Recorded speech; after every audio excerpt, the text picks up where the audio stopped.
अपना आप ही देखते रहते थे। घर चाहे ना देखना बुरी बात नहीं, लेकिन सिर्फ अपना आप ही देखते रहना और हर वक्त देखते रहना, खुदा मुझे ऐसी खुदाई ना दे कि अपने सिवा कुछ दिखाई ना दे। ये भी कोई इतना ठीक मसला नहीं।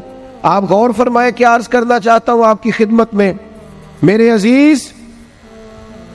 एक तो अगर मैं बड़ी समझदारी से और बड़े गौर से और बड़ी तवज्जो से आपको ये बात समझाना चाहता हूं कि अगर हुजूर से प्यार करोगे ना, तो ये जितनी दौलतों की और शोहरतों की मोहब्बत दिल में आती है, ये खुद ब खुद निकल जाएगी, खुद ब खुद निकल जाएगी, आसानी हो जाएगी, जीना आसान हो जाए। दूसरी बात आपकी खिदमत में अर्ज करूं, हम ना ताजा दम नहीं रहते, हम परेशान रहते हैं, हम बोर होते हैं, हमारी तबीयतें बाज़ोकात जल्दबाजी करती हैं, हम बाज़ोकात उलझ जाते हैं, करार तलाश करते हैं। उस करार को तलाश करने के लिए फिर बाज लोग उल्टी सीधी मूवीज देखते हैं। बाद लोगों का ख्याल है कि शायद मैं कोई लतीफ़ा सुनूंगा तो मामला ठीक हो, फिर उसका नतीजा भी निकला है लतीफ़े सुनने का। अब लतीफ़े सुनाना भी इतना बड़ा काम हो गया है कि मौलवी है पगड़ी दाढ़ी वाला, लेकिन उसके नाम के नीचे लिखा फनी मौलवी। खुदा के बंदे, ये संजीदा स्टेज है, दीनदार लोगों का करने का काम है, आप क्या कर रहे हैं? मौलवी भी फनी होता है, 6 मानादार, कि हमारा मिजाज था हर चीज शुगल मेला, हर चीज हंसना उलझना। मेरे अजीज, हम चूंकि सुकून चाहते थे, कुछ ने इधर उधर की मूवी देख ली, कुछ ने हंस लिया, कुछ सैर को चले गए, कुछ का ख्याल था खाने खा लेंगे तो सुकून आ जाएगा। याद रखना, इन चीजों में सुकून नहीं है, इनमें तो आप उलझते जाएंगे। मजीद तो सुकून कहाँ है, करार कहाँ है? आप कभी सहाबा की जिंदगियां देखें ना, हालात जिस तरह के भी थे ना, उनको जो सुकून मिलता था वो रुखे मुस्तफा से मिलता था। उनकी तबीयत पूरी लग गई थी कि हुजूर अलैहिस्सलाम की जो यादें हैं वो दिल को ताजा करती। उनका ख्याल था कि बाहर अगर किसी चीज का नाम है तो वो जिक्र मुस्तफ़ा है, याद मुस्तफ़ा है और दीदार मुस्तफ़ा है। आला हजरत मुफ्ती हैं, फतवा देते हैं। आला हजरत मुफस्सिर कुरान है, कंजुल ईमान बजाते खुद एक तफसीर है, तर्जुमा ही तफसीरी है।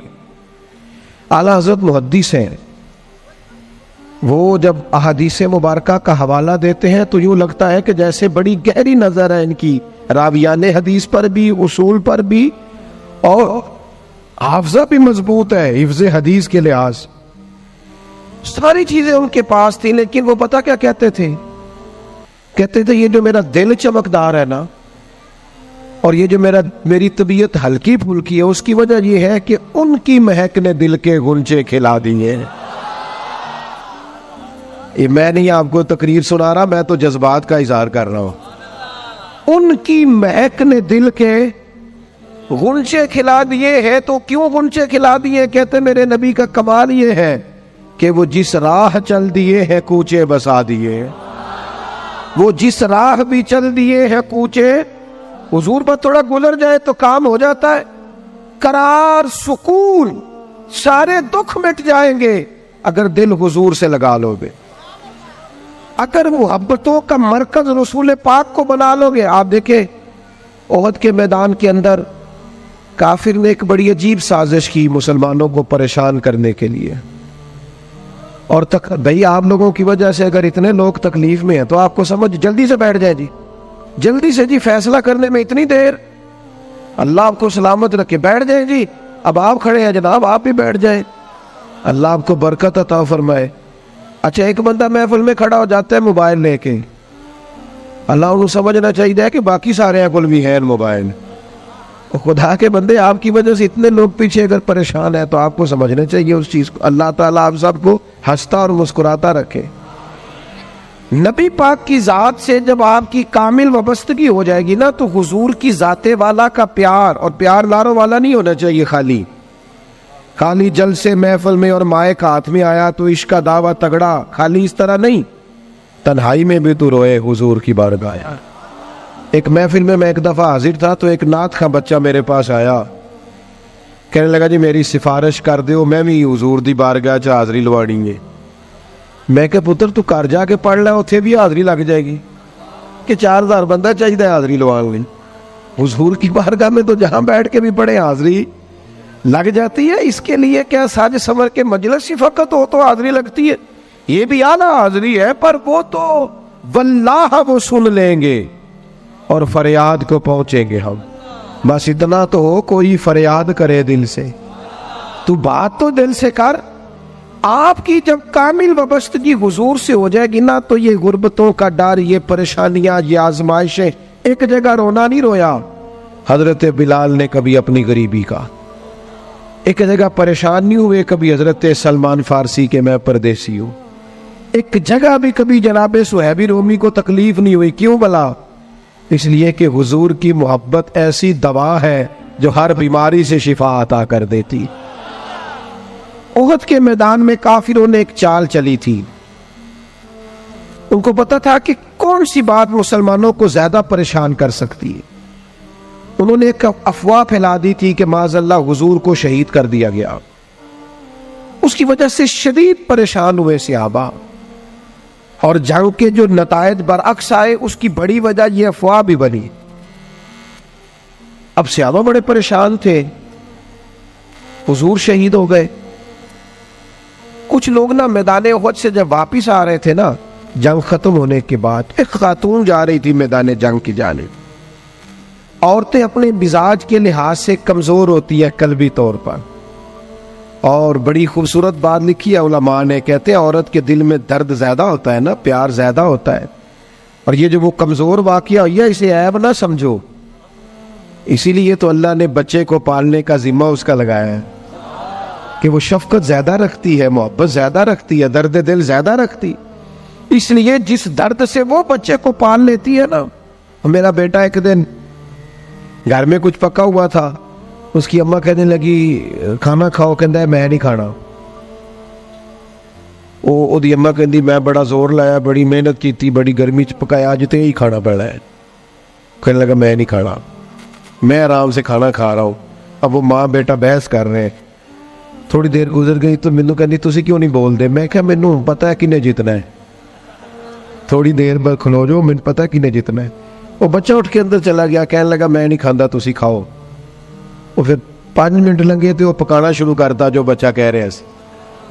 तो मैं क्या मैंने तो पता है ना इसका नतीजा की है, तो इस बहस में जाने की जरूरत है। इसलिए कि माँ औलाद के सामने हमेशा ही हार जाती है। वो औलाद के सामने जीत सकती, वो नहीं जीत सकती ना। शफकत ऐसी है। औरतें मिजाज के लिहाज से अल्लाह ताला ने नरमी दी होती, इसको ऐब ना जाना जाए, ये अल्लाह ताला ने उन्हें वदीयत की है चीज। तो खातून जा रही है मैदान उहद की जानिब, वहां से सहाबा आ रहे। तो खातून पूछती है सहाबा से हुजूर का क्या हाल है? तो एक सहाबी अपने लहजे में गोया कहने लगे खबर मुश्किल है, पर तुझे सुनानी भी जरूरी है। इस जंग में तेरे भाई का इंतकाल हो गया है। बहन के लिए इससे बड़ी भी कोई खबर होगी कि भाई का इंतकाल हो गया? वो खातून ने ये खबर सुनी, इन्ना लिल्लाहि व इन्ना इलैहि राजिऊन पढ़ा, आगे गुजर गई। अगले सहाबी से जाके पूछती है हुजूर का क्या हाल है, और बेचैन है, दौड़ी जा रही। ये मेरी बात को समझे आप। किसी एक जगह जब आपकी मोहब्बत का गलबा होता है तो फिर बाज गम लगते ही नहीं। आपकी कैफियत ही और होती है जिंदगी गुजारने में। आगे बढ़ी, एक और से आबी मिले, उनसे पूछती है हुजूर का क्या हाल है? तो कहने लगे मेरे पास तेरे लिए एक बड़ी सख्त खबर है, तेरे शौहर का इंतकाल हो गया। उसने थोड़ी देर के लिए खामोशी इख्तियार की, अल्लाह की रजा पे राजी रहने के कलिमात अदा की और आगे बढ़ी। एक और शख्स से सवाल, ये जरा सोचते जाना, ये खबरें अगर अचानक मिले, भाई चला गया है, बाप चला गया है, इसको सोचना, अपने ऊपर तारी करना, खुदा ना करे ऐसा हो। पर जब खबर मिले तो कैफियत क्या होती है। वो खातून आगे बढ़ी तो एक शख्स और मिला, पूछती है जरा बताओ ना हुजूर का क्या हाल है? तो कहने लगे मेरे पास तेरे लिए खबर है कि तेरे वालिद भी इस जंग में शहीद हो गए। बेटियों का तो मेका ही बाप से होता है, मां से होता है।